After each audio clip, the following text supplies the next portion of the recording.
Malakas ka ba emotionally pero madalas ka rin makasakit ng emotions ng iba? Strength isn't just about standing up for yourself.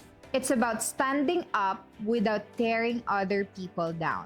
Minsan kasi iniisip natin, kailangan ko maging matapang. Wala akong pake sa sasabihin ng iba.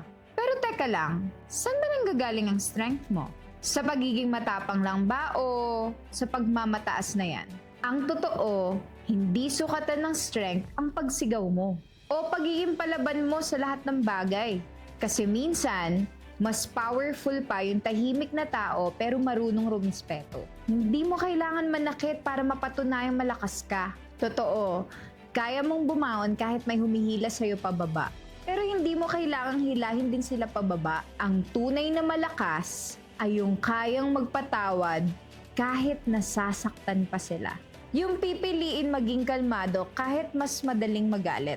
Ang dapat ay hindi nananakit kundi nagmamahal. Pwede kang maging malakas ng hindi rude. Pwede kang maging firm ng hindi bastos.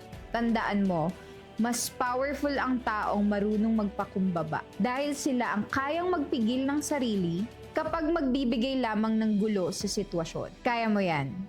Choose kindness and show them what true strength looks like.